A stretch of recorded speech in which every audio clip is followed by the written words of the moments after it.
نواز شریف کے بارے میں یہ کہنا بے جان نہیں ہوگا کہ وہ پہلے بھی 5th جنریشن وارفیئر کا حصہ تھے اور آنے والے دنوں میں بھی اس کا حصہ بنتے جا رہے ہیں۔ پیپلز پارٹی کی مصلحت اپنی جگہ، لیکن نون لیگ کسی بھی طور پر حکومت اکیلے سنبھالنے کے موڈ میں نہیں ہے۔ اس پی ڈی ایم کی 16 ماہ کی حکومت نے عوام کا جو بیڑا غرق کیا، معاشی طور پہ ان کا دیوالیہ کر دیا، نواز شریف کے بیانیے نے ملک اور مسلم لیگ نون دونوں کی کشتی میں اتنے سوراخ کر دیے ہیں کہ یہ بیچ منجھدار ڈاواڈول ہے۔ عمران خان صاحب کی بھی ذہن کو خراب کیا گیا تھا، یعنی معاملہ صرف اور صرف ایک جنرل باجوہ کے ساتھ تھا، نہ کہ پوری فوج کے ساتھ۔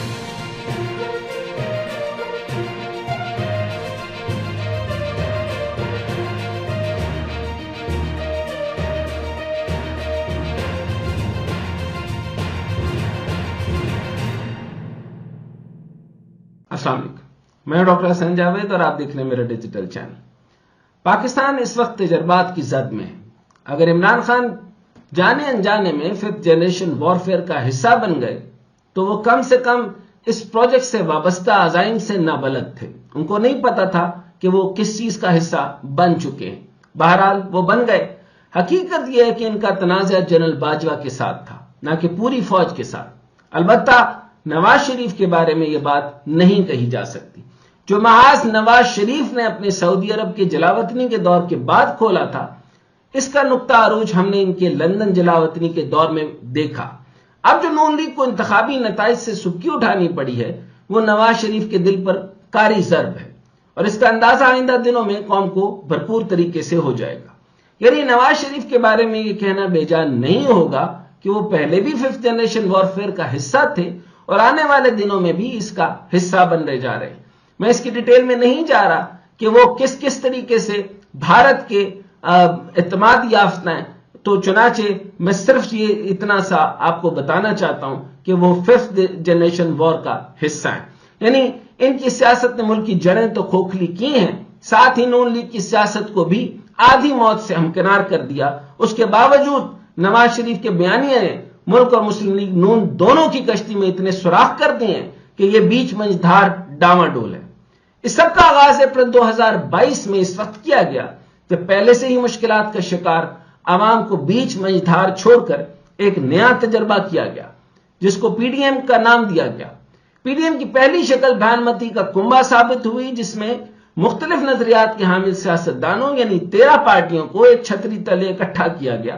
اس پی ڈی ایم کی 16 ماہ کی حکومت نے عوام کا جو بیڑا غرق کیا، معاشی طور پہ ان کا دیوالیہ کر دیا، اور اس کے باوجود اور اس کے ساتھ میں جو عوام کو تنگ کر کے، اور خاص طور پہ ان لوگوں کا جن کا دماغ کمزور تھا، فواد چودھری اینڈ کمپنی، اور خدا نخواستہ اب جو ہے وہ خیبر پختونخوا میں جو حکومت بنانے جا رہے ہیں وہ بھی اسی کا حصہ ہیں۔ یعنی وہ نعرہ جو پاکستان کے محافظ پاکستان کی فوج کے خلاف لگایا گیا کہ تیرا باپ بھی دے گا آزادی، یہ 5th جنریشن وارفیئر تھا۔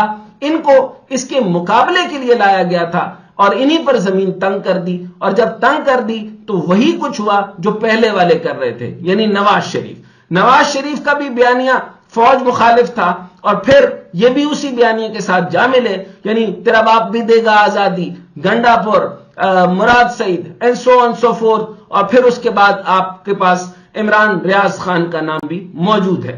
عوام کی اکثریت جو ان کے ساتھ تھی، ان پر بھی سختیوں کے پہاڑ توڑے گئے، جو غلط تھی کیونکہ نظریات ہی غلط ہو گئے۔ ان سے گیم سنبھلی نہیں، انہوں نے گیم سنبھالی نہیں، تو معاملات یوں ہوئے کہ پھر جس طریقے سے آپ ڈیل کیا جا رہا ہے، یعنی ان کو قیدوند کی صحبتیں ان کا مقدر ٹھہری، اکثریتی پارٹی جو تھی اس کو تتر بتر کیا، وفاداریاں تبدیل کی گئیں، سب کے باوجود لیکن یہ نہیں سمجھا گیا کہ ان کے ذہنوں کو بلا پھسلا کر خراب کیا گیا ہے۔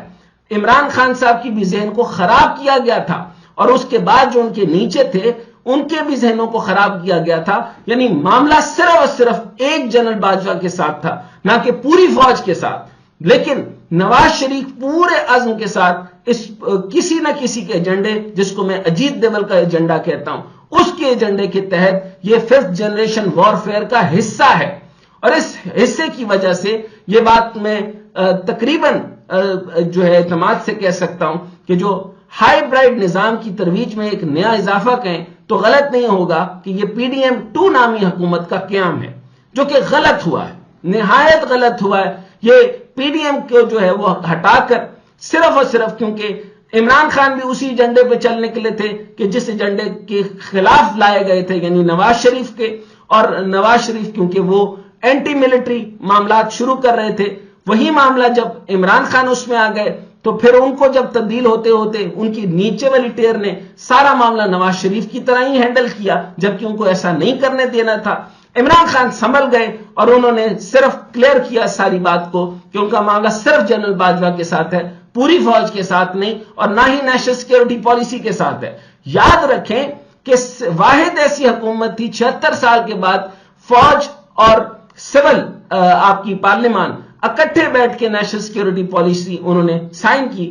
الگ بات ہے کہ 100 پیجز کے اندر جتنا بھی کچھ لکھا گیا وہ بڑی سطحی درجے کا تھا، لیکن بہرحال ایک حالت کے اندر یہ دیکھا جائے کہ فرسٹ جنریشن وارفیئر کا مکمل طور پہ مقابلہ تھا. یعنی جس طریقے سے ہمیں معاشی طور پہ یرغمال کرنے کی کوشش کی جا رہی ہے، جس طریقے سے ہمارے دفاعی بجٹ کو کم کرنے کی کوشش کی جا رہی ہے، اور جیسے ہماری قوم کے اندر فوج کی نفرت کو بھڑکانے کی کوشش کی جا رہی ہے، یہ سارا کا سارا معاملہ اسی کے اندر تھا. اور وہی سارا معاملہ جو جن لوگوں نے کیا انہی کو دوبارہ سے آپ نے حکومت نواز دی.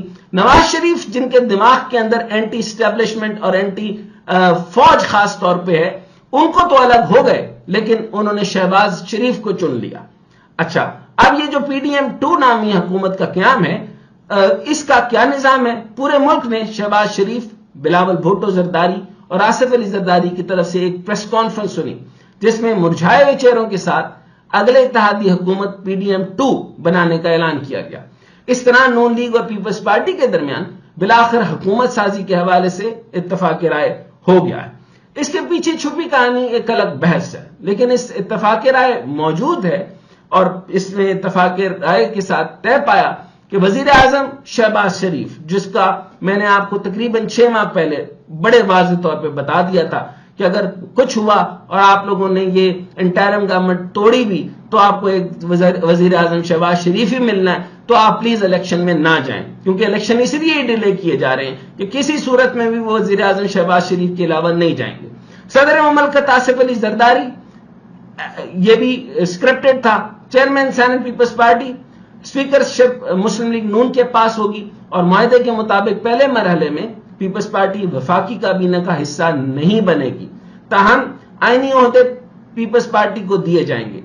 گزشتہ روز یہ بریک تھرو اس وقت ہوا جب چند گھنٹے پہلے ہی بلاول بھٹو زرداری نے سپریم کورٹ کے احاطے میں واضح طور پر نون لیگ کے ساتھ کابینہ کا حصہ نہ بننے کا اعلان کیا، اور ساتھ ہی یہ بھی کہا تھا کہ اگر ساتھ مل کر چلنا ہے تو کسی اور کو یہ ایک قدم پیچھے ہٹنا ہوگا. اس طرح پیر کی رات جب دونوں جماعتوں کے درمیان مذاکرات ہو رہے تھے تو پیپلز پارٹی کا وفد مشاورت کے لیے گیا اور لوٹ کر نہیں آیا.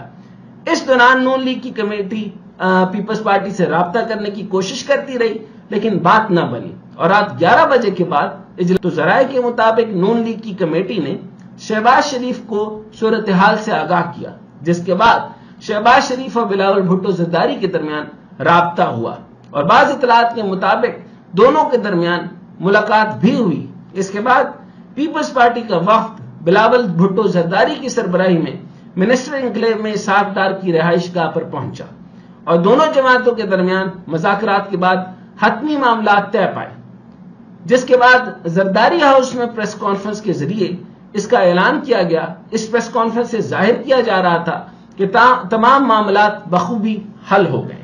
پیپلز پارٹی کی مصلحت اپنی جگہ، لیکن نون لیگ کسی بھی طور پر حکومت اکیلے سنبھالنے کے موڈ میں نہیں ہے.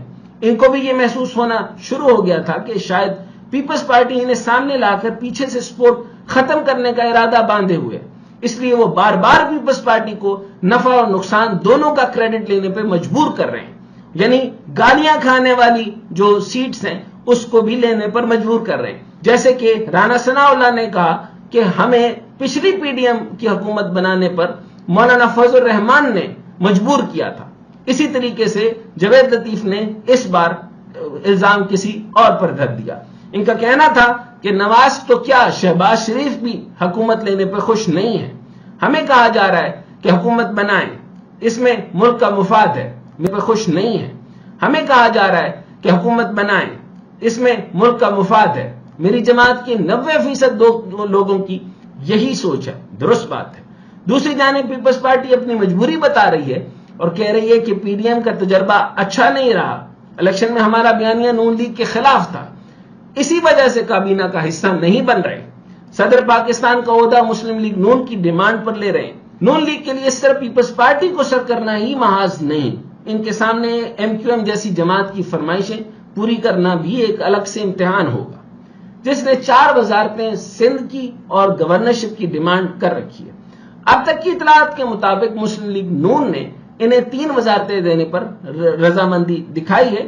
دوسری جانب آج مسلم لیگ نون نے پنجاب میں بھی اپنا پاور شو کیا. مریم نواز نے آج 9 منتخب ارکان پنجاب اسمبلی کے لیے ظہرانے کا اہتمام کر رکھا تھا، جس میں مسلم لیگ نون کے 137 کامیاب امیدوار 137 کامیاب امیدواروں کی مخصوص نشستوں کے لیے نامزد 58 خواتین اور نون لیگ میں شامل ہونے والے 22 سے زائد آزاد ارکان شریک ہوئے. آنے والے دنوں میں حکومت سازی کی یہ کہانی مزید پیچیدہ ہوگی. روٹنے اور منانے کا معاملات آتے رہیں گے اور جیسے جیسے معاملات تبدیل ہوتے رہیں گے ہم آپ کو بتاتے رہیں گے. اور یہ دیکھنے کے لیے ہمارا ڈیجیٹل چینل سبسکرائب کیجیے.